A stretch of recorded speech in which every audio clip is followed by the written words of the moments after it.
사무엘기 상권 11장. 암몬 사람 나하스가 올라와서 야베스 기랏을 포위하였다. 그러자 야베스 사람들이 모두 나하스에게 말하였다. 우리와 조약을 맺읍시다. 우리가 당신을 섬기겠소.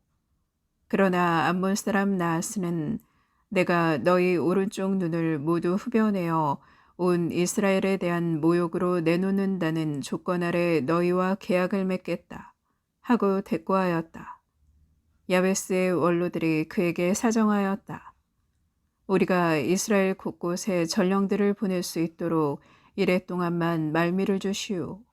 만일 우리를 구해줄 사람이 아무도 없으면 당신에게 항복하겠소. 전령들은 사울의 기브아에 가서 백성에게 소식을 전하였다. 그러자 백성은 모두 목 놓아 울었다. 마침 사울이 소를 물고 밭에서 오다가 백성에게 무슨 일이 있기에 저렇게 우느냐 하고 물었다. 그들은 사울에게 야베스 사람들의 소식을 들려주었다. 이 소식을 듣는 순간 하느님의 영이 사울에게 들이닥치니 그의 분노가 무섭게 타올랐다. 사울은 겨릿소 한 쌍을 끌어다가 여러 토막을 내고 그것을 전령들 편에 이스라엘의 온 영토로 보내면서 누구든지 사울과 사무엘을 따라 나서지 않는 자의 손은 이 꼴이 될 것이다 하고 전하게 하였다. 주님에 대한 두려움이 백성을 사로잡자 그들은 하나같이 따라 나섰다. 사울이 베잭에서 그들을 사열해 보니 이스라엘 사람이 30만 명이고 유다 사람이 3만 명이었다. 사울이 자기에게 온 전령들에게 일렀다. 야베스 기랏 사람들에게 내일 햇볕이 뜨거워질 때 여러분은 구원될 것이요 하고 전하여라. 전령들이 돌아가서 야베스 사람들에게 이 소식을 전하니 그들은 기뻐하였다. 야베스 사람들은 나하스에게 우리가 내일 당신들에게 항복하겠으니 당신들 좋을 대로 하시오 하고 말하였다. 이튿날 사울은 군사들을 세 부대로 나누어 이른 새벽녘에 적의 진영 한복판으로 쳐들어가서 햇볕이 뜨거워질 때까지 암몬군을 무찔렀다. 살아남은 자들은 흩어져서 두 사람이 함께 남아있는 일조차 없었다.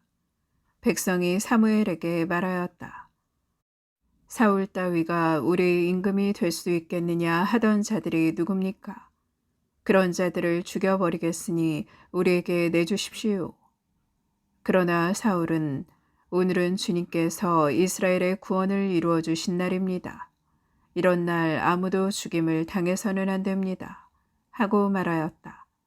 사무엘이 백성에게 자, 길갈로 가서 왕정을 새롭게 다집시다 하고 말하자 온 백성은 길갈로 가 주님 앞에서 사울을 임금으로 세우고 주님께 친교 제물을 바쳤다. 거기에서 사울과 이스라엘 사람들이 모두 크게 기뻐하였다. 사무엘기 상권 12장. 사무엘이 온 이스라엘에게 말하였다. 나는 여러분이 나에게 청한 대로 여러분의 말을 다 들어주어 여러분을 다스릴 임금을 세웠소. 이제부터는 이 임금이 여러분을 이끌 것이요. 나는 늙어 백발이 되었고 내 아들들이 여러분과 함께 있소. 나는 젊어서부터 이날까지 여러분을 이끌어왔소. 여기 내가 있으니 나를 고발할 일이 있거든 주님 앞에서 그리고 그분의 기름 부음 받으니 앞에서 하시오. 내가 누구의 소를 빼앗거나 누구의 나귀를 빼앗은 일이 있소. 내가 누구를 학대하거나 억압한 일이 있소. 누구에게 뇌물을 받고 눈 감아준 일이 있소. 그런 일이 있으면 내가 여러분에게 갚아주겠소. 그들이 대답하였다. 우리를 학대하거나 억압하신 일도 없고 누구의 손에서 무엇 하나 빼앗으신 일도 없습니다. 그러자 사무엘이 그들에게 말하였다. 여러분이 내 손에서 무엇 하나 찾아내지 못하였으니 오늘 주님께서 여러분의 증인이 되시고 그분의 기름 부음 받은 이도 증인이 되었소.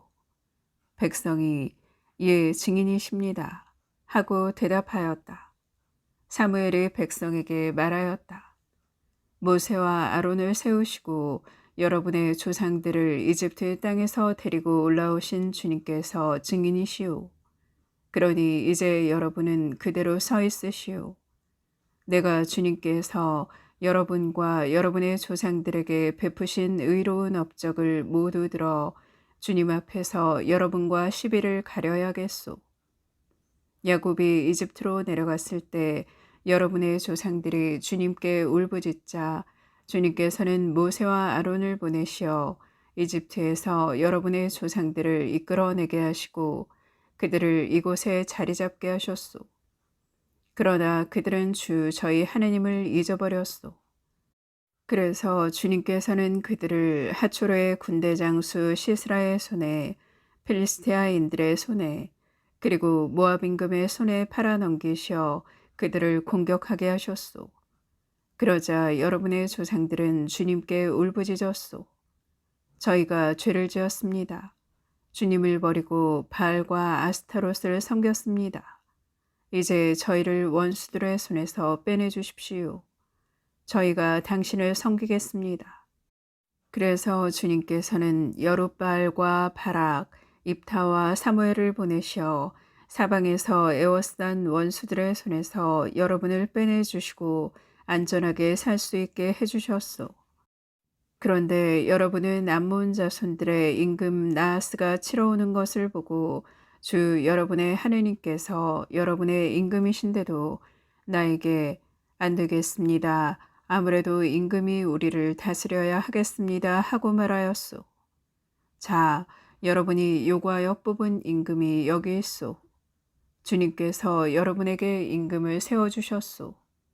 만일 여러분이 주님을 경외하여 그분을 섬기고 그분의 말씀에 순종하며 주님의 명령을 거역하지 않으면 여러분뿐 아니라 여러분을 다스리는 임금도 주 여러분의 하나님을 따르게 될 것이요.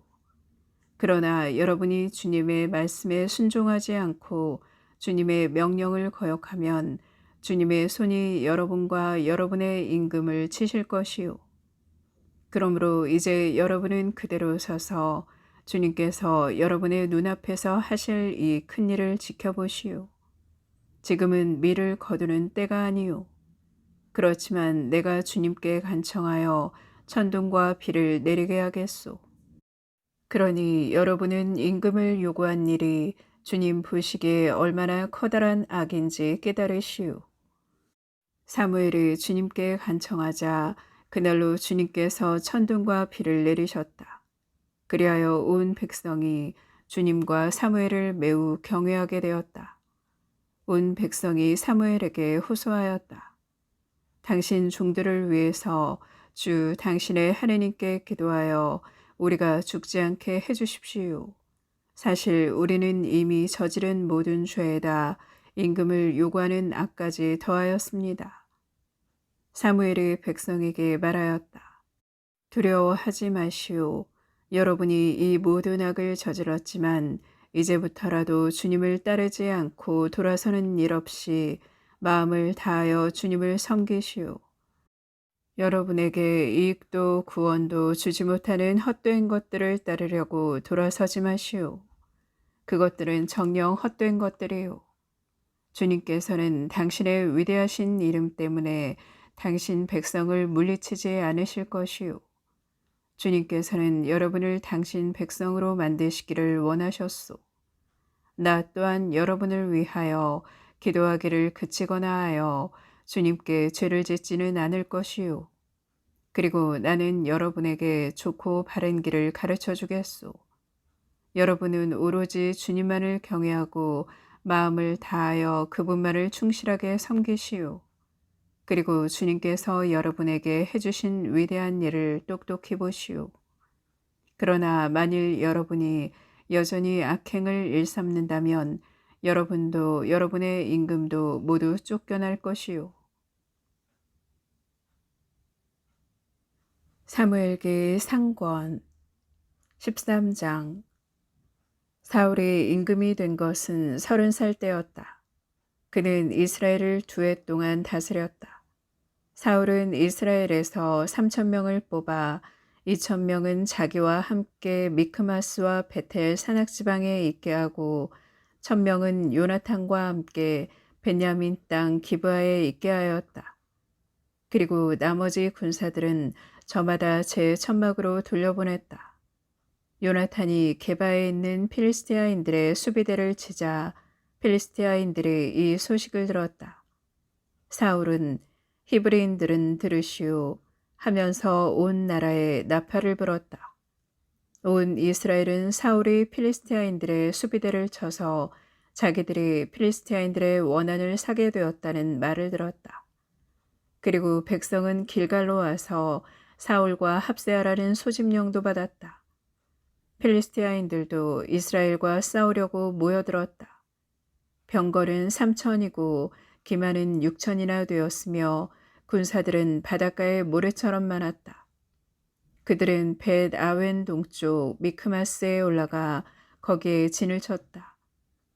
이스라엘 사람들은 자기들이 포위되어 위급하게 되었다는 것을 알고 저마다 굴이나 덤불이나 바위 틈 또는 구덩이나 웅덩이를 찾아 몸을 숨겼다. 어떤 히브리인들은 요르단을 건너 가드와 기라 지방으로 넘어갔다. 사울은 아직 길갈에 남아 있었는데 그의 뒤에서는 군사들이 모두 겁에 질려 떨고 있었다. 사울은 사무엘이 약속한 이레를 기다렸으나 사무엘은 길갈에 오지 않았다. 군사들은 사울 곁을 떠나 흩어지기 시작하였다. 그래서 사울은 번제물과 친교제물을 나에게 가져와라 하여 번제물을 바쳤다. 사울이 번제물을 바치고 나자 사무엘이 왔다. 사울이 나가 그를 맞으며 인사하자 사무엘이 임금님은 왜 그런 일을 하셨습니까? 하고 물었다. 사울이 대답하였다. 군사들은 저에게서 떠나 흩어지고 어르신은 약속하신 때에 오지 않으시는데 필리스티아인들이 미크마스에 모여드는 것이 보였습니다.